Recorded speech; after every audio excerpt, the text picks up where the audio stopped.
നമസ്കാരം. Out of ഫോക്കസിലേക്ക് സ്വാഗതം. PV അൻവറാണ് എങ്ങും ചർച്ചാ വിഷയം. അദ്ദേഹം പുലിയാണെന്നും എലിയാണെന്നുമൊക്കെ ചർച്ചയുണ്ട്. ഇന്നലെ പുലിയായാൽ ഇന്ന് എലിയായി മാറി എന്നുള്ള അഭിപ്രായം പല ഭാഗത്തും ഉയരുന്നുണ്ട്. പക്ഷേ PV അൻവർ തൊടുത്തുവിട്ട ചർച്ച കേരളമാകെ പടർന്നിരിക്കുകയാണ്. പാർട്ടിക്കകത്തും പുറത്തും ഈ വിഷയം വലുതായി കൊണ്ടിരിക്കുകയാണ്. എന്താണ് PV അൻവറിൻ്റെ ഉദ്ദേശം? എന്താണ് അദ്ദേഹത്തിൻ്റെ പിന്നിലാര് എന്നുള്ള ചോദ്യമാണ് ഇപ്പോൾ ഏറ്റവും കൂടുതലായി ഉയർന്നുകൊണ്ടിരിക്കുന്നത്. അജിംസ്, P ശശി എന്ന് പറയുന്ന പൊളിറ്റിക്കൽ സെക്രട്ടറി മുഖ്യമന്ത്രിയുടെ, അദ്ദേഹത്തിനെതിരെയാണ് PV അൻവറിൻ്റെ ഉന്നം എന്ന നിലയ്ക്ക് ചർച്ചകൾ പോകുന്നുണ്ട്. അങ്ങനെ നമുക്ക് കരുതാമോ? അങ്ങനെയെങ്കിൽ P ശശിയെ തൊടാൻ അൻവറിന് സാധിക്കുമോ? നമ്മൾ ഇന്നലെ തന്നെ ആ വിഷയം ചർച്ച ചെയ്തതാണ്. ഒന്ന്, PV അൻവർ ഇതുവരെയുള്ള അദ്ദേഹത്തിൻ്റെ രാഷ്ട്രീയ ജീവിതത്തിൽ ഉയർത്തിയിട്ടുള്ള ഏറ്റവും തെളിവുകളോടെയുള്ളൊരു രാഷ്ട്രീയ ആരോപണമാണ് അദ്ദേഹത്തിൻ്റെ പാർട്ടിക്കകത്ത് തന്നെ ഉയർന്നത്. അതിൽ അദ്ദേഹം ചില സൂചനകൾ നൽകിയാണ് ആദ്യത്തെ വാർത്താ സമ്മേളനത്തിൽ ചെയ്തത്. കേരളത്തിലെ പോലീസിൻ്റെ ഘടന എന്താണ്, അതിനെ ആരാണ് നിയന്ത്രിക്കുന്നത്, അവരെന്തൊക്കെയാണ് ചെയ്യുന്നത്, ആ ചെയ്യുന്നതിന് സബ്സ്റ്റാൻഷ്യലായിട്ടുള്ള അദ്ദേഹം തെളിവുകൾ. ഒരു ADGPക്കെതിരെ ആരോപണം ഉന്നയിക്കുന്നു. ADGPയുടെ വീട് പോയി നോക്കുമെന്ന് മാധ്യമങ്ങളോട് ആവശ്യപ്പെടുന്നു. ഒരു കൊലപാതക കേസിനെ പറ്റി അദ്ദേഹം പറയുന്നു. ആ കൊലപാതക കേസിലെ ഇരയുടെ കുടുംബക്കാർ മാധ്യമങ്ങൾക്ക് മുമ്പിൽ വന്ന് നടന്ന സംഭവങ്ങൾ വിളിച്ചു പറയുന്നു. അതേ തുടർന്ന് വീണ്ടും ചില വെളിപ്പെടുത്തലുകൾ, ഇപ്പോൾ മലപ്പുറം SP യെക്കുറിച്ചുള്ള വെളിപ്പെടുത്തലുകൾ ഉണ്ടാകുന്നു. വ്യാജ കേസുകളെ പറ്റി വരുന്നു, വ്യാജ മയക്കുമരുന്ന് കേസുകളെ പറ്റി വരുന്നു. പക്ഷേ അപ്പോഴും അദ്ദേഹം വിരൽ ചൂണ്ടുന്നത് ഈ ADGP ആരുടെ ആജ്ഞാനുവർത്തിയാണോ അയാൾക്കെതിരെ തന്നെയാണ്. അതൊരു പൊളിറ്റിക്കൽ നിയമനമാണ്. മുഖ്യമന്ത്രി തന്നെ നേരിട്ട് തിരഞ്ഞെടുത്ത പാർട്ടിക്കാരനായ P ശശി എന്ന ആൾക്കെതിരെയാണ്. P ശശിയുടെ ആജ്ഞാനുവർത്തിയാണ് ഈ ADGP എന്ന് പറഞ്ഞു വയ്ക്കുന്നതിലൂടെ P ശശിയിലേക്ക് തന്നെയാണ് അദ്ദേഹം വിരൽ ചൂണ്ടുന്നത്. പക്ഷെ ഒരിക്കൽ പോലും അദ്ദേഹത്തിൻ്റെ ആരോപണങ്ങളിൽ ഒരിക്കൽ പോലും അദ്ദേഹം മുഖ്യമന്ത്രിയെ ചോദ്യം ചെയ്യുന്നില്ല. ഇത് മുഖ്യമന്ത്രിക്ക് ഇത് അറിയാൻ കഴിയുന്നില്ല. അദ്ദേഹം 10-28 വകുപ്പുകളുണ്ട്. അതുകൊണ്ട് ഇത്തരം കാര്യങ്ങൾ അദ്ദേഹം ശ്രദ്ധിക്കുന്നില്ല. പക്ഷെ അദ്ദേഹം അറിയണം. അദ്ദേഹത്തിന് കൂടി മറുപടി പറയേണ്ട ഒരു സിറ്റുവേഷനിലേക്കാണ് കാര്യങ്ങൾ വരുന്നതെന്ന് പറയുകയാണ് ആദ്യം ചെയ്യുന്നത്. അപ്പോൾ ഇന്നലെ അദ്ദേഹത്തെ അനുനയിപ്പിക്കാൻ എന്ന രീതിയിൽ അദ്ദേഹത്തെ മുഖ്യമന്ത്രി വിളിച്ചു വരുത്തുന്നു. സ്വതന്ത്രമായ അന്വേഷണം നടക്കുന്ന അദ്ദേഹത്തിന് ഉറപ്പ് പരസ്യ പ്രസ്താവന പാടില്ല എന്ന് പറഞ്ഞു എന്നാണ് നമുക്ക് ലഭിച്ച വിവരം. ഈ വിഷയത്തിൽ ഇനി പരസ്യ പ്രസ്താവന പാടില്ല. പക്ഷേ ഇന്ന് അദ്ദേഹം വീണ്ടും പാർട്ടി സെക്രട്ടറി പോയി കാണുന്നു, പരാതി കൈമാറുന്നു. പുറത്തിറങ്ങിയതിന് ശേഷം കൂടുതൽ രൂക്ഷമായ ഭാഷയിലാണ് അദ്ദേഹം മുഖ്യമന്ത്രിയുടെ പൊളിറ്റിക്കൽ സെക്രട്ടറിയെ തന്നെ ലക്ഷ്യം വെച്ചുകൊണ്ടുള്ള ആരോപണങ്ങൾ വീണ്ടും അദ്ദേഹം ഉന്നയിക്കുന്നു. ഇതിൽ നമ്മൾ മനസ്സിലാക്കേണ്ട ഒരു കാര്യം, നമ്മൾ ഇന്നലെ തന്നെ അത് പറഞ്ഞതാണ്. ഇത് തീർച്ചയായിട്ടും ഇപ്പോൾ CPMൻ്റെ പാർട്ടി സമ്മേളനങ്ങൾ തുടങ്ങിക്കഴിഞ്ഞു, ബ്രാഞ്ച് സമ്മേളനം തുടങ്ങിക്കഴിഞ്ഞു. ജനുവരി വരെ പാർട്ടി സമ്മേളനങ്ങളുടെ കാലമാണ്. അപ്പോൾ ഈ പാർട്ടി സമ്മേളനങ്ങളിൽ ഉയർന്നു വരാൻ സാധ്യതയുള്ള ഏറ്റവും പ്രധാനപ്പെട്ട വിമർശനം, പാർട്ടി അണികൾക്കിടയിൽ നിന്ന് ഉയരാനുള്ള വിമർശനം മുൻ സമ്മേളനത്തിലുണ്ടായതുപോലെ തന്നെ ആഭ്യന്തര വകുപ്പിനെതിരെ തന്നെയാണ്. അപ്പോൾ ആഭ്യന്തര വകുപ്പ് ഈ സർക്കാരിൻ്റെ ജനപ്രീതി ഇല്ലാതാക്കുന്നതിൽ വലിയ പങ്കുവഹിച്ചിട്ടുണ്ടെന്ന് സമ്മതിക്കാത്ത ഒരൊറ്റ CPMകാരുണ്ടാവില്ല. LDF സർക്കാരിനെ പിന്തുണയ്ക്കുന്ന ആരും ഉണ്ടാവില്ല. എന്നിരിക്കെ പാർട്ടി സമ്മേളനങ്ങളിൽ ഉയർന്നു വരാൻ സാധ്യതയുള്ള വിമർശനങ്ങൾ പാർട്ടി തന്നെ റെക്ടിഫൈ ചെയ്യുന്നതാണോ? ലോക്സഭാ തെരഞ്ഞെടുപ്പിന് ശേഷം തിരുത്തലുകൾ നടത്തും എന്ന് പാർട്ടി തന്നെ പ്രഖ്യാപിച്ചിരിക്കെ ആ തിരുത്തലുകൾ നടത്താനുള്ള ഒരു ശ്രമമാണ്. അപ്പോൾ നമ്മളിവിടെ ശ്രദ്ധിക്കേണ്ട ഒരു കാര്യം, മുഖ്യമന്ത്രി ആഭ്യന്തരമന്ത്രിയാണ് P ശശിയെ നിയമിച്ചിട്ടുള്ളത് എങ്കിൽ ഈ വിമർശനം മുഖ്യമന്ത്രിയിലേക്ക് കൂടിയല്ലേ എന്നൊരു ക്വസ്റ്റ്യൻ സ്വാഭാവികമായി ഉയർന്നു വരാം. മുഖ്യമന്ത്രി അറിയാതെ P ശശി എന്തെങ്കിലും ചെയ്യുമോ? മുഖ്യമന്ത്രിയുടെ മൗനാനുവാദമില്ലാതെ P ശശിക്ക് എന്തെങ്കിലും ചെയ്യാൻ കഴിയുമോ? അങ്ങനെ ഒരു പൊളിറ്റിക്കൽ സെക്രട്ടറി ADGPക്ക് നിർദ്ദേശം കൊടുക്കും? അങ്ങനെയുള്ള ചോദ്യങ്ങളുണ്ട്. ഇവിടുത്തെ നമ്മൾ മനസ്സിലാക്കേണ്ട കാര്യം ഇപ്പോഴത്തെ പാർട്ടിയുടെ ഒരു ഘടനയെക്കുറിച്ചാണ്. ഇപ്പോഴത്തെ പാർട്ടിയുടെ ഘടനയിൽ മുഖ്യമന്ത്രി പിണറായി വിജയൻ, അദ്ദേഹം പൊളിറ്റ് ബ്യൂറോ അംഗമാണ്. വേറെ എന്തെല്ലാം അഭിപ്രായ ഭിന്നതകൾ, വിമർശനങ്ങൾ പാർട്ടിക്കകത്തും പിണറായി വിജയനെതിരെ ഉണ്ടെങ്കിലും പാർട്ടിക്ക് അപ്രാപ്യനായ ഒരു നേതാവാണ് ഇന്ന് അദ്ദേഹം. അത് നമ്മൾ മറന്നുകൂടാ, അതൊരു വസ്തുതയാണ്. അപ്രാപ്യൻ എന്ന് പറയാൻ കാരണം അദ്ദേഹത്തെ തിരുത്തുന്നതിന് പാർട്ടിക്ക് ചില പരിമിതികൾ ഇപ്പോഴുണ്ട്. മുൻപ് നമ്മളിപ്പോൾ VS അച്യുതാനന്ദൻ മുഖ്യമന്ത്രിയായിരുന്ന സമയത്ത് പാർട്ടി മുഖ്യമന്ത്രിയെ തിരുത്തുമായിരുന്നു, പാർട്ടി നേർക്ക് നേരെ തിരുത്തുമായിരുന്നു. അന്ന് പിണറായി വിജയനായിരുന്നു പാർട്ടി സെക്രട്ടറി. ഇന്നങ്ങനെയല്ല. ഇന്ന് മുഖ്യമന്ത്രി എന്ന പൊളിറ്റ് ബ്യൂറോ അംഗത്തെ പിണറായി വിജയനെ തിരുത്തുന്നതിൽ പാർട്ടിക്ക് പരിമിതികളുണ്ട്. തിരുത്തുക എന്ന് മാത്രമല്ല, സർക്കാരുമായി ബന്ധപ്പെട്ട വിമർശനങ്ങൾ പാർട്ടി നേതൃത്വത്തിനോ പാർട്ടി അണികൾക്കോ ഉന്നയിക്കുന്നതിന് പോലും ഉന്നയിച്ചാൽ പോലും അദ്ദേഹത്തിന് അപ്രാപ്യമായൊരു ഉയരത്തിൽ നിൽക്കുന്ന ഒരാളാണ് ഇന്ന് പിണറായി വിജയൻ. അപ്പോൾ ഈ പ്രശ്നത്തെ പാർട്ടി എങ്ങനെ അഡ്രസ്സ് ചെയ്യും എന്നുള്ളതിൻ്റെ ഒരു മോഡസ് ഓപ്പറാണ്ടിയാണ് നമ്മൾ അൻവറിലൂടെ ഇപ്പോൾ കണ്ടുകൊണ്ടിരിക്കുന്നത്. കാരണം ഈ വിഷയം ഏതെങ്കിലും ഒരു പാർട്ടി കേന്ദ്ര കമ്മിറ്റി അംഗമോ സംസ്ഥാന സെക്രട്ടേറിയറ്റ് അംഗമോ ഒന്നും അല്ല ഉന്നയിക്കുന്നത്.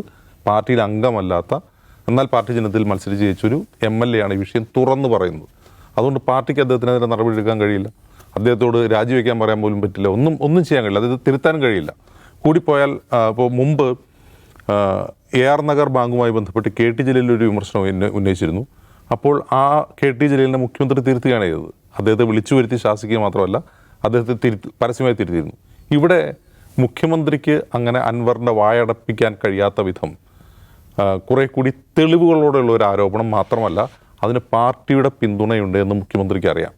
പാർട്ടി അണികളുടെ പിന്തുണയുണ്ട്, പാർട്ടിയുടെ പിന്തുണയുണ്ട്.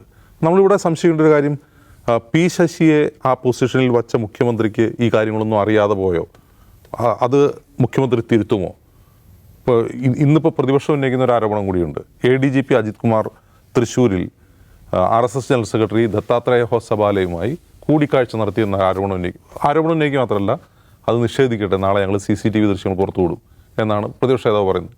അത് നിഷേധിക്കുകയാണെങ്കിൽ CCTV ദൃശ്യങ്ങൾ പുറത്തുവിടും. ഒന്ന് ആലോചിച്ച് നോക്കുക, മുഖ്യമന്ത്രി അറിയാതെ അങ്ങനൊരു സന്ദർശനം നടന്നിട്ടുണ്ടെങ്കിൽ അത് നടക്കുമോ? അതൊരു ക്വസ്റ്റ്യനാണ്. അങ്ങനെ ആ 2023 മെയ് മാസത്തിൽ നടന്ന സന്ദർശനമാണ്. ഇപ്പോൾ പ്രതിപക്ഷ നേതാവ് VD സതീശൻ ആരോപിക്കുന്നത് എന്താണെന്ന് വെച്ചാൽ അത് തൃശ്ശൂരിലെ വിജയത്തിന് വേണ്ടിയാണ് എന്നാണ് പറയുന്നത്. നമുക്കറിയാം, ആ സമയത്താണ് 2023 കരുവന്നൂർ കേസിൽ ED വ്യാപകമായ റെയ്ഡുകളും അന്വേഷണം നടത്തിക്കൊണ്ടിരുന്ന സമയമാണ്. അതിനുശേഷമാണ് മുഖ്യമന്ത്രിയുടെ മകൾ വീണ വിജയനെതിരായിട്ടുള്ള SFI അന്വേഷണം വരുന്നത്. അത് ജനുവരിയിലാണ്, 2024 ജനുവരിയിലാണ്. അങ്ങനെ SFI അന്വേഷണം വരുമ്പോൾ അത് എത്ര മാസം കൊണ്ട് ആ അന്വേഷണം പൂർത്തിയാക്കാന്ന് പറഞ്ഞാൽ 5-6 മാസം കൊണ്ട്. ഇപ്പോൾ 8 മാസമായി. അങ്ങനെ ഒരു അന്വേഷണം എവിടെ?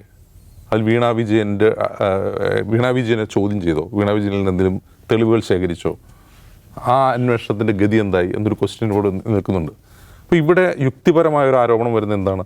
ഒന്ന്, SFI അന്വേഷണം, കരുവന്നൂർ ബാങ്ക് എന്നിവ മുൻനിർത്തി തൃശ്ശൂർ സീറ്റ് ഞങ്ങൾക്ക് വേണം എന്നൊരു ഡിമാൻഡ് BJP മുന്നോട്ട് വയ്ക്കുകയും അതിന് മുഖ്യമന്ത്രി വഴങ്ങുകയും ചെയ്തതിൻ്റെ ഫലമാണ് ADGP MR Ajith Kumar RSS general secretary കണ്ടത് എന്നാണ് VD സതീശൻ ഉന്നയിക്കുന്ന ഒരു ആരോപണം.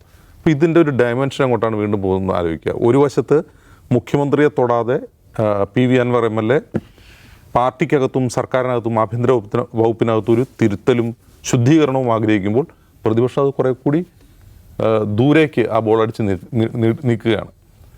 അത് കൃത്യമായി മുഖ്യമന്ത്രിയിലേക്ക് എത്തിക്കുകയാണ്. അപ്പോൾ ഒരു വശത്തും CPM ആഗ്രഹിക്കുന്നു അത് മുഖ്യമന്ത്രിയെ തൊടാതെ തന്നെ ഈ പ്രശ്നങ്ങൾ പരിഹരിക്കാനുള്ള ശ്രമം PV അൻവറിനെ മുൻനിർത്തി പാർട്ടി നടത്തുമ്പോൾ പ്രതിപക്ഷം അവിടെ നിന്ന് അവരതിൻ്റെ ബെനിഫിറ്റ് എടുക്കുകയാണ് ഇപ്പോൾ ചെയ്യുന്നത്. ഇവിടെ ഈ ഒരു ആരോപണം, അതായത് ഈ RSS ബന്ധമുണ്ട്, അത് PV അൻവർ നമ്മളൊരു ചർച്ചയിലിരുന്ന് അദ്ദേഹം പറഞ്ഞതെന്താണെന്ന് വെച്ചാൽ, ഞാനായിരുന്നു ഒന്ന് ആങ്കർ ചെയ്തത്. അപ്പോൾ അദ്ദേഹത്തോട് ചോദിക്കുന്നുണ്ട്, ഈ ADGP അജിത് കുമാർ RSSൻ്റെ താല്പര്യങ്ങൾ നടപ്പാക്കുന്ന ആളാണെങ്കിൽ അദ്ദേഹം RSSൻ്റെ ഏജൻ്റാണോ എന്ന് ചോദിക്കുമ്പോൾ അദ്ദേഹം പറഞ്ഞത് അങ്ങനെയല്ല. ADGP അജിത് കുമാർ തന്നെ ഒരു കാർട്ടലാണ്. അദ്ദേഹത്തിൻ്റെ ഒരു സംഘമുണ്ട്, ഒരു ക്രിമിനൽ സംഘമാണ്. അവർ RSS ഇവരെ പിന്തുണയ്ക്കുന്നത് കൊണ്ട് RSSൻ്റെ താല്പര്യം കൂടി അവർ നടപ്പാക്കുന്നുണ്ടെന്നാണ്. അതിൽ നമ്മൾ എന്താണ് മനസ്സിലാക്കേണ്ടത്? സാധാരണ ജനം എന്താണ് മനസ്സിലാക്കുക? ഒരേ സമയം മുഖ്യമന്ത്രിയുടെ പൊളിറ്റിക്കൽ സെക്രട്ടറിയിൽ നിന്ന് നിർദ്ദേശം സ്വീകരിക്കുന്ന ഒരു ADGP RSSൻ്റെ താല്പര്യം കൂടി നടപ്പാക്കുന്നു എന്ന് ഒരു ഭരണകക്ഷി MLA ആണ് വിളിച്ചു പറയുന്നത്. അങ്ങനെയാണെങ്കിൽ ഒരു സർക്കാരിൻ്റെ ഭാഗമായിട്ടുള്ള ആഭ്യന്തര വകുപ്പിൽ ഒരേ സമയം CPMൻ്റെയും മുഖ്യമന്ത്രിയുടെയും RSSൻ്റെയും ഒക്കെ താല്പര്യം നടപ്പാക്കപ്പെടുന്നു എന്ന് പറഞ്ഞാൽ പ്രതിപക്ഷം ഉന്നയിക്കുന്ന ആരോപണത്തിന് കുറേ കൂടി ശക്തി കൂടുകയാണ് ചെയ്യുന്നത്. ഇവർ തമ്മിൽ ഡീൽ ഉണ്ട്, എത്ര നാളായിട്ട് പ്രതിപക്ഷം പറഞ്ഞുകൊണ്ടിരിക്കുകയാണ്, ഇവർ തമ്മിൽ ഡീൽ ഉണ്ട് എന്ന് പറഞ്ഞുകൊണ്ടിരിക്കുന്നത് കുറേ കൂടി അത് തെളിവ് വരികയാണ്. ഇവിടെ ഇനിയും നമ്മളിപ്പോൾ ഇത് സംസാരിക്കുമ്പോൾ പോലും പാർട്ടി അന്വേഷിക്കുന്നത് P. ശശിക്കെതിരെ അന്വേഷിക്കാൻ പറ്റൂ. P. ശശിക്ക് ഇതിൽ ഇൻവോൾവ്മെൻ്റ് ഉണ്ടോ ഇല്ലയോ എന്നാണ് അന്വേഷിക്കാൻ പറ്റൂ. അദ്ദേഹത്തെ നീക്കണമോ വേണ്ടയോ എന്ന് പാർട്ടി ഘടകങ്ങൾക്ക് തീരുമാനിക്കാൻ പറ്റുമോ പാർട്ടി അന്വേഷണത്തിലൂടെയാണ്. അത് പാർട്ടിയുടെ കാര്യം. അതിലപ്പുറം ലോ ആൻഡ് ഓർഡറുമായി ബന്ധപ്പെട്ട ക്രൈമുമായി ബന്ധപ്പെട്ട എത്രയോ വെളിപ്പെടുത്തലാണ് PV അൻവർ നടത്തിയിട്ടുള്ളത്. അപ്പോൾ അതിനെതിരെ അന്വേഷിക്കാൻ വേണ്ടി MR അജിത് കുമാറിന് കീഴിലുള്ള കുറേ പോലീസുകാരെ വച്ചു എന്നല്ലാതെ ഇപ്പോൾ നമ്മൾ സംസാരിക്കുന്ന സമയത്തും അതിലൊരു അന്വേഷണം ഉണ്ടാവുകയോ ഈ ഉദ്യോഗസ്ഥനെ അവിടെ നിന്ന് തൽസ്ഥാനത്ത് നിന്ന് മാറ്റുകയോ ചെയ്തിട്ടില്ല എന്ന് പറഞ്ഞാൽ ഇതിൽ നമ്മൾ എന്താ മനസ്സിലാക്കേണ്ടത്? ഇതിൽ മുഖ്യമന്ത്രിക്ക് കൃത്യമായ താല്പര്യങ്ങളുണ്ട് എന്നാണ് മനസ്സിലാക്കേണ്ടത്. ഇപ്പോൾ PV അൻവർ MLA നേരിട്ട് ചെന്ന് മുഖ്യമന്ത്രിയോട് ഈ ഇത്രയും ഗൗരവമുള്ള വിഷയങ്ങൾ, ഒരുപക്ഷെ കേരളത്തിൻ്റെ രാഷ്ട്രീയ ചരിത്രത്തിൽ ഒരിക്കലും ഉണ്ടാവാത്ത, കേരള പോലീസിനെതിരെ ഇതുവരെ ഉന്നയിക്കപ്പെടാത്ത, നമ്മൾ മുംബൈ പോലീസിലൊക്കെ കണ്ടിട്ടുള്ള തരത്തിലുള്ള ക്രിമിനൽ പോലീസുകളെ കുറിച്ച് ഇവിടെ ഒരു ഭരണകക്ഷി MLA വിളിച്ചു പറഞ്ഞിട്ട് മുഖ്യമന്ത്രിക്ക് നേരിട്ട് പോയി പരാതി നൽകി അത് ബോധിപ്പിച്ചിട്ട് അദ്ദേഹം ഇപ്പോഴും ലോ ആൻഡ് ഓർഡർ ചുമതല ADGP ആയിരിക്കുന്നു എന്ന് പറഞ്ഞാൽ അതിനർത്ഥം എന്താണ്? അദ്ദേഹം ആ സ്ഥാനത്തിരിക്കാൻ മുഖ്യമന്ത്രി ആഗ്രഹിക്കുന്നു എന്നാണ്. അദ്ദേഹത്തെ കൊണ്ട് തന്നെ കേരളത്തിലെ ലോ ആൻഡ് ഓർഡർ നിയന്ത്രിക്കാൻ മുഖ്യമന്ത്രി ആഗ്രഹിക്കുന്നു എന്നാണ് അതിന് മനസ്സിലാക്കേണ്ടത്. അദ്ദേഹത്തെ മാറ്റി നിർത്തിയ ഒരു അന്വേഷണത്തിനോ അദ്ദേഹത്തെക്കാൾ മുകളിലുള്ള ഒരു ടീമിനെ കൊണ്ട് അന്വേഷിക്കാൻ ഒന്നും അദ്ദേഹം തയ്യാറാവുന്നില്ല. അപ്പോൾ നമ്മൾ PV അൻവർ ഒരു വശത്ത് മുഖ്യമന്ത്രിയെ തൊടാതെ ഈ പ്രശ്നത്തെ അഡ്രസ്സ് ചെയ്യുമ്പോൾ ഇത് മുഖ്യമന്ത്രിയിലേക്ക് നീളുകയാണ്. ഇനി മുഖ്യമന്ത്രിക്ക് ഇതിന് മറുപടി പറയേണ്ട, അൻവർ തന്നെ പറഞ്ഞതുപോലെ മുഖ്യമന്ത്രിക്ക് മറുപടി പറയേണ്ട ഒരു സാഹചര്യത്തിലേക്ക് ഇപ്പോഴത്തെ രാഷ്ട്രീയ സാഹചര്യം മാറിക്കൊണ്ടിരിക്കുന്നതാണ് മനസ്സിലാക്കുക. പക്ഷേ അത് മുഖ്യമന്ത്രിയുടെ പൊളിറ്റിക്കൽ സെക്രട്ടറിയെ നിയമിക്കുന്നതിൽ മുഖ്യമന്ത്രിക്ക് ഒരു സേ ഉണ്ട്. അതുകൊണ്ട് തന്നെ ആയിരിക്കും മുഖ്യമന്ത്രിയുടെ ഒരു താല്പര്യപ്രകാരമാണ് P. ശശി ആ സ്ഥാനത്തേക്ക് വരുന്നത്. അതുകൊണ്ട് തന്നെ P. ശശിക്കെതിരെ എന്ത് ആരോപണം നേരിട്ടാലും അതിന് ഉത്തരവാദി മുഖ്യമന്ത്രിക്ക് തന്നെയാണ്. അപ്പോൾ ആ നിലക്ക് പോകുമ്പോൾ മുഖ്യമന്ത്രി പൂർണ്ണമായും P. ശശിയെയും തൊട്ടു താഴെ ADGPയും സംരക്ഷിക്കേണ്ടതിൻ്റെ ഉത്തരവാദിത്തം അദ്ദേഹത്തിന് വരികയാണ്. അതല്ല ഇപ്പോൾ നടന്നുകൊണ്ടിരിക്കുന്നത്. P. ശശിയെ മുഖ്യമന്ത്രി പൂർണ്ണമായും സംരക്ഷിക്കാൻ അദ്ദേഹത്തിന് കഴിയുമോ എന്ന് നമ്മൾ കാത്തിരുന്ന് കാണേണ്ട കാര്യമാണ്. കാരണം മുഖ്യമന്ത്രി ഈ തെരഞ്ഞെടുപ്പ് പരാജയത്തിന് ശേഷം നമ്മൾ വിചാരിക്കുന്ന പോലെ അത്രമേൽ സുശക്തനാണ്, അല്ലെങ്കിൽ അദ്ദേഹത്തിന് ഇഷ്ടമുള്ളതെല്ലാം പാർട്ടിക്കകത്ത് അങ്ങനെ നടപ്പിലാക്കി പോകാൻ കഴിയുമോ എന്ന് ചോദിച്ചാൽ സിനാരിയോസ് മാറിക്കൊണ്ടിരിക്കുന്നത് നമ്മൾ കാണുന്നുണ്ട്. സർക്കാരിനകത്ത് കാര്യങ്ങൾ തീരുമാനിക്കുന്നത് നിശ്ചയമായും അദ്ദേഹം തന്നെയാണ്. അതുകൊണ്ട് അജിത് കുമാർ കുറച്ചുകൂടി സംരക്ഷിക്കപ്പെടുമെന്ന് തന്നെ വിചാരിക്കണം. പക്ഷെ ഇത് മൊത്തം ഒരു ക്ലെൻസിങ് ഓപ്പറേഷൻ്റെ ഭാഗമാണ്. CPIM മൊത്തം ആഭ്യന്തര വകുപ്പിനകത്ത് മൊത്തം പ്രശ്നങ്ങളാണ്, അത് നന്നാക്കി കളയാം എന്ന് വിചാരിച്ച് CPM ഇറങ്ങി തിരിച്ചിരിക്കുകയാണ് എന്ന് വിചാരിക്കാൻ ഇപ്പോഴും ന്യായമില്ല എന്നാണ് എനിക്ക് തോന്നുന്നത്. നമ്മൾ P. ശശിയുടെ കാര്യം പറയുന്നു. 2022 P. ശശി പൊളിറ്റിക്കൽ സെക്രട്ടറിയായി വരുന്നത്. അതിനു മുമ്പ് ഈ പോലീസ് നല്ലതായിരുന്നു. ഈ പോലീസ് CPMൻ്റെ നയമല്ല, CPM സർക്കാർ അധികാരത്തിൽ വന്നതുപോലെ ഇങ്ങോട്ട് നടപ്പിലാക്കിക്കൊണ്ടേയിരിക്കുന്നത്. ഫ്രം ദ വെരി ബിഗിനിങ് നമ്മളൊക്കെ ഇവിടെ നിന്ന് എത്രയോ തവണ പോലീസ് നടപ്പിലാക്കുന്ന സംഘ അജണ്ടയെക്കുറിച്ച് സംസാരിക്കുന്നുണ്ട്. CPMന് വല്ല വേദന ഉണ്ടായിട്ടുണ്ടോ? ഏതെങ്കിലും ഒരു കാലത്ത് CPMൻ്റെ സംസ്ഥാന സെക്രട്ടറിയോ ജില്ലാ കമ്മിറ്റികളോ സംസ്ഥാന നേതൃത്വമോ നമ്മുടെ പോലീസ് സംഘിൻ്റെ കയ്യിലായിരിക്കുകയാണ്, തിരുത്തണമെന്ന വർത്താനം എവിടെയെങ്കിലും പറഞ്ഞ് നമ്മൾ കേട്ടു? കാര്യത്തിൽ അൻവർ പറയുന്നൊരു കാര്യമുണ്ട്.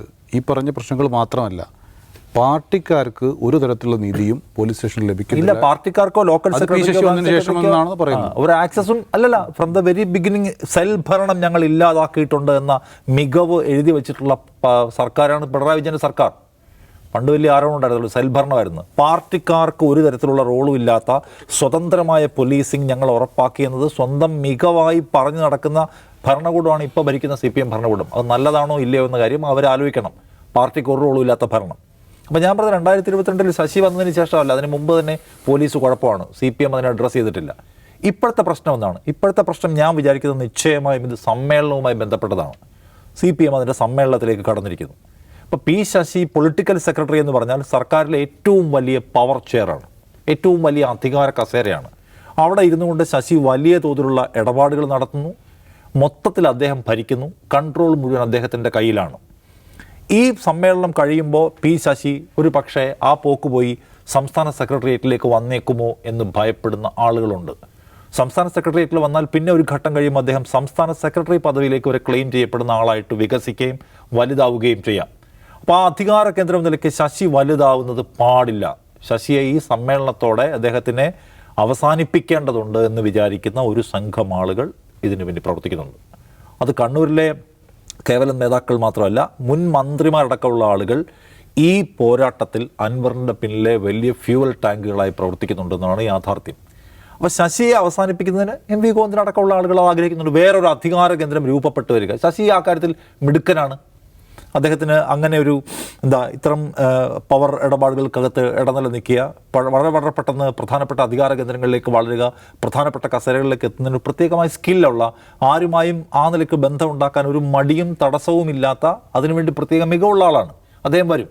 അപ്പോൾ അത് അവസാനിപ്പിക്കണം എന്ന് CPM ആഗ്രഹിക്കുകയും ശശി ഈ പാർട്ടിയെയും ഈ മുന്നണിയെയും ഈ സർക്കാരിനെയും കുഴപ്പത്തിലാക്കുകയാണെന്ന ഡിസ്കഷൻ എവിടെ വരണം? ഈ സമ്മേളനത്തിൽ ബ്രാഞ്ച് മുതൽ സംസ്ഥാന സമ്മേളനത്തിൽ വരെ ഉയർന്നു കേൾക്കണമെന്നുള്ള ഡിസ്കഷൻ അജണ്ട സെറ്റ് ചെയ്യുന്നതാണ് നമ്മൾ ഈ കാണുന്നത്. അല്ലാതെ ആഭ്യന്തര വകുപ്പിനെ ഒന്ന് നവീകരിക്കാൻ പാർട്ടിക്ക് ഇപ്പം ശരിയാണ് ജിംസ് പറഞ്ഞ പോലെ പിണറായി വിജയൻ അപ്രാപ്യനാണ്. കാരണം ഇന്ത്യയിൽ എല്ലായിടത്തും കമ്മ്യൂണിസ്റ്റ് പാർട്ടി തകർന്നു പോകുന്ന ഘട്ടത്തിൽ അതിനെ വീഴാതെ പിടിച്ചു നിർത്തിയ ആൾ ഇവിടെ പിണറായി വിജയനാണ്. അതിന് ഫണ്ട് കണ്ടെത്തുന്ന ആൾ, അത് പ്രധാനമാണല്ലോ. അതിന് നിലനിൽക്കാൻ ആവശ്യമായിട്ടുള്ള പൈസ കൊണ്ടുവരുന്ന ആൾ പിണറായി വിജയനാണ്.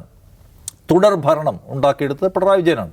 അദ്ദേഹം PB മെമ്പറാണ്, അനിഷേധ്യനായ നേതാവാണ്, പാറക്കല്ല് പോലത്തെ നേതാവാണ്. അപ്പോൾ അദ്ദേഹത്തെ നേരിട്ട് പോയിട്ട് നിങ്ങൾ ഈ ചെയ്യുന്നതൊന്നും ശരിയല്ല, ഇത് തിരുത്തണമെന്ന് പറയാനൊന്നും ഇവിടുത്തെ പാർട്ടിക്ക് ഒരു കരുത്തുമില്ല, അവരെ കൊണ്ടത് പറ്റിയില്ല. കാരണം ഞാനാണ്ടാ ഇത് നടത്തുന്നത് എന്ന് പറയാൻ പിണറായി വിജയന് പറ്റുന്ന സ്ഥിതി ഇവിടെ ഉണ്ട്, അത് യാഥാർത്ഥ്യമാണ്. അപ്പോൾ അതുകൊണ്ട് അവർക്ക് ചില വളഞ്ഞ വഴികൾ അതിനുവേണ്ടി എടുക്കേണ്ടി വരും. ആ വളഞ്ഞ വഴിയാണ് ഇപ്പോൾ കാണുന്നത്. എന്താണ് ഈ പറയുന്ന തരത്തിൽ PV അൻവറിനെ പോലെ ഒരു അർദ്ധ പാർട്ടിക്കാരനെ എടുക്കുക, അദ്ദേഹത്തിനാകുമ്പോൾ പാർട്ടിയുടെ സംഘടനാ മര്യാദകൾ പാലിക്കേണ്ട കാര്യമില്ല, അദ്ദേഹത്തിന് ചില കാര്യങ്ങൾ ചെയ്യാൻ പറ്റും എന്ന് മാത്രമല്ല PV അൻവർ മുറിവേറ്റ ഒരാളാണ്. കാരണം എന്താണ്, ഈ വിദ്വേഷ യൂട്യൂബറുടെ കാര്യത്തിൽ ന്യായമായും അയാളെ പൂട്ടാനുള്ള എല്ലാ സാഹചര്യവും ഇപ്പോഴും നിലനിൽക്കുമ്പോഴും അയാളെ അന്യായമായി സഹായിച്ചു കൊടുക്കുകയും ആ സഹായത്തിനെല്ലാം ഒത്താശ ചെയ്ത് കൊടുത്തു പി ശശിയെ അൻവർ നേരിട്ട് സംസാരിക്കുന്നുണ്ട്, ഇത് കുഴപ്പമാണ്, ഇയാളെ പൂട്ടണം, ഇത് നമ്മുടെ അഭിമാന പ്രശ്നമാണെന്ന് പറഞ്ഞാൽ ശശി സഹായിച്ചിട്ടില്ല. ആ സഹായിക്കാത്തതിൻ്റെ മുറിവ് അൻവറിനുണ്ട്. ആ അൻവറിനെ ഉപയോഗപ്പെടുത്താൻ CPM-ലെ തന്നെ ഒരു വിഭാഗം ആളുകൾ ശ്രമിക്കുകയും അവർ മുന്നോട്ട് പോവുകയും ചെയ്യുന്നത് കാണുന്നു. പിന്നെ ചില ആളുകൾ പറയുന്നുണ്ട് മുഖ്യമന്ത്രി പിണറായി വിജയൻ കൂടി അറിഞ്ഞിട്ടുള്ള ഒരു പ്ലോട്ട് ഡിസൈൻ ചെയ്യുകയാണ്, ഒരു ഗ്രൗണ്ട് ഉണ്ടാക്കുകയാണ്. കാരണം എന്താണ്, ശശി CPM-ൻ്റെ സ്റ്റേറ്റ് കമ്മിറ്റി മെമ്പറും പൊളിറ്റിക്കൽ സെക്രട്ടറിയാണ്. ഒരു ദിവസം രാവിലെ ശശിയെ അങ്ങോട്ട് മാറ്റാൻ തീരുമാനിക്കാൻ പറ്റില്ല. Ajith Kumar law and order ചുമതലയുള്ള മുതിർന്ന ADGP ആണ്, അയാളെ ഒരു ദിവസം ചുമ്മാ എങ്ങോട്ടും മാറ്റാൻ പറ്റില്ല. അപ്പോൾ അതിനൊരു പരിതസ്ഥിതി ക്രിയേറ്റ് ചെയ്തിട്ട് അതിൻ്റെ ഭാഗമായിട്ട് ഇതാ അജിത് കുമാറിനെ അന്വേഷണത്തിൻ്റെ ഭാഗമായിട്ട് മാറ്റിയിരിക്കുന്നു, ശശിയെ മാറ്റാൻ പോകുന്നു. അതുകൊണ്ട് മുഖ്യമന്ത്രിക്കും അതിൽ ഒരു ഒരു ഒരു എന്താ പറയുന്നത് താല്പര്യമുണ്ട് ഈ കാണുന്ന മൊത്തം ഡ്രാമയിൽ നിന്നാണ്. അത് ലോജിക്കലല്ല. കാരണം എന്താണ്, ഇന്ന് ഈ മണിക്കൂറിലെ സിറ്റുവേഷൻ നമ്മൾ എടുത്തു നോക്കിയാൽ പാർട്ടി കോമ്രേഡ്സിനിടയ്ക്ക് മുഖ്യമന്ത്രിയെക്കുറിച്ച് അതൃപ്തിയാണുള്ളത്. കാരണം എന്താണ്, ഇത്ര ഗുരുതരമായ ആക്ഷേപം കേരളത്തിലെ മുഴുവൻ ജെന്യുവിൻ CPM-മാരും അൻവറിൻ്റെ കോസിൻ്റെ കൂടെയാണ്. ഒരാളും അൻവറിനെ തള്ളിപ്പറയില്ല, അൻവർ ചെയ്യുന്നത് ശരിയാണ് എന്ന അഭിപ്രായമുള്ളവരാണ്. എന്നാൽ അൻവറിൻ്റെ കോസിനെ വഴിയിൽ തടഞ്ഞു നിർത്തിയിരിക്കുകയാണ് ഇപ്പം പിണറായി വിജയൻ. ആത്യന്തികമായി പിണറായി വിജയൻ്റെ വകുപ്പ് പരാജയപ്പെട്ടതിൻ്റെ കഥയാണ് അൻവർ പറയുന്നത്. അങ്ങനെ പിണറായി വിജയൻ്റെ നേരെ കൂരമ്പുകൾ വരുന്ന കൊള്ളുന്ന ഒരു ഡ്രാമയ്ക്ക് അദ്ദേഹം കൂട്ടുനിയോ ഇല്ല. അദ്ദേഹം ഇന്നലെ അൻവറിനെ വിളിച്ച് പറഞ്ഞിട്ടുള്ളത് എന്തായിരിക്കും എന്ന് ഊഹിക്കാം. അൻവർ ഓവറാക്കരുത്, അൻവർ ഈ ചെയ്യുന്നത് ആത്യന്തികമായി സർക്കാരിനാണ് വിനയം ഉണ്ടാക്കുന്നത്, സർക്കാരിൻ്റെ ഇമേജിനെ തകർക്കുന്നതാണ്, കൂടുതൽ വർത്തമാനം വേണ്ട എന്ന് തന്നെയായിരിക്കും ഇന്നലെ അൻവറിനോട് പറഞ്ഞിട്ടുണ്ടാവുക. അതുകൊണ്ട് അൻവർ പുറത്തിറങ്ങി വന്നിട്ട് ഒരു കോമ്രേഡ് നിലയ്ക്കുള്ള എൻ്റെ റെസ്പോൺസിബിലിറ്റീസ് കലിഞ്ഞു എന്ന് നിരാശപ്പെട്ട് പറഞ്ഞത്. ഇന്ന് ഗോവിന്ദ മാഷെ കണ്ടപ്പോൾ ഗോവിന്ദ മാഷ് പറഞ്ഞതാണ്, നിരാശപ്പെടേണ്ട ഒരു കാര്യമില്ല, ധൈര്യമായിട്ടിരിക്കും, സാധനം കൊണ്ട് എഴുത്താം, നമ്മളിതിനകത്ത് കാര്യങ്ങൾ ചെയ്യാൻ പോവുകയാണെന്ന് പറഞ്ഞു. ആ കോൺഫിഡൻസ് ആണ് ഇന്ന് പുറത്തു വരുമ്പോൾ അൻവർ പറയുന്നത്. എല്ലാവർക്കും ഇതിലെ പറയാനുള്ളത് പറഞ്ഞിട്ടുണ്ട്. ഒരു അന്വേഷണം അട്ടിമറിക്കാൻ ഒരാളെ സമ്മതിക്കില്ല, ഹെഡ് മാസ്റ്റർക്കെതിരായിട്ടുള്ള അന്വേഷണം പ്യൂണല്ല നടത്തേണ്ടതെന്ന് പറയുന്ന വഴി പിണറായി വിജയൻ കോൺസ്റ്റിറ്റ്യൂട്ട് ചെയ്തിട്ടുള്ള ഈ പരിപാടിയാണല്ലോ ഈ അന്വേഷണ സംഘം തട്ടിപ്പാണെന്നാണ് അൻവർ പറയാതെ പറയുന്നത്. അപ്പോൾ ആത്യന്തികമായി ഇത് ശശിക്കെതിരായിട്ടുള്ള ഒന്നാണ്. സ്വാഭാവികമായിട്ടും അത് പിണറായി വിജയനിലേക്ക് കൂടി ചെന്ന് ചേരാനുള്ള ശേഷി അതിനുണ്ട്. ഇത് ഫാക്ടറോൾ നമ്മൾ മനസ്സിലാക്കേണ്ട ഈ സമ്മേളനം കാലം പിണറായി വിജയൻ അത്ര സ്മൂത്തായിട്ട് അവസാനിപ്പിക്കാൻ കഴിയുന്ന ഒന്നായിരിക്കില്ല. മുഖ്യമന്ത്രി എന്ന നിലയ്ക്കുള്ള അദ്ദേഹത്തിൻ്റെ ഒരുപക്ഷെ അവസാനത്തെ ടെന്യൂറായിരിക്കും ഇതും അവസാനത്തേത് അത്ര സുഖകരമായിട്ടായിരിക്കില്ല അദ്ദേഹം അവസാനിപ്പിക്കാൻ പോകുന്നത്. അത്ര വലിയ വികാരം അദ്ദേഹത്തിൻ്റെ ഭരണം, തുടർ ഭരണം എന്ന് പറയുമ്പോൾ അതിനകത്ത് എന്താ ഇല്ലാത്തെന്ന് ചോദിച്ചാൽ ഒരേ ഒരു കാര്യമുള്ളൂ, ഭരണമില്ല. അപ്പോൾ അത് ആളുകൾക്ക് ബോധ്യപ്പെട്ടിട്ടുണ്ട്, കോമ്രേഡ്സിന് ബോധ്യപ്പെട്ടിട്ടുണ്ട്. അപ്പോൾ അതുകൊണ്ടാണ് അൻവറിന് ഈ കൈയ്യടി കിട്ടുന്നത്, അൻവറിന് ഈ കോൺഫിഡൻസ് കിട്ടുന്നു. അപ്പോൾ അതുകൊണ്ട് ഇത് നിർണായകമായ ഒന്നായിരിക്കും CPM-നെ സംബന്ധിച്ച് കേരളത്തിൽ എന്ന കാര്യം നമ്മൾ ഉറപ്പായിട്ടും കാണണം. പിണറായി വിജയൻ എന്ന് പറയുന്ന വലിയൊരു മരം, അത് ഉലയുമ്പോൾ കൂടെ എന്തൊക്കെ ഉലയും, ഏതൊക്കെ കിളികളുടെ കൂടെ ഉലയും എന്നുകൂടി നമ്മൾ കാത്തിരുന്ന് കണ്ട കാര്യമാണ്.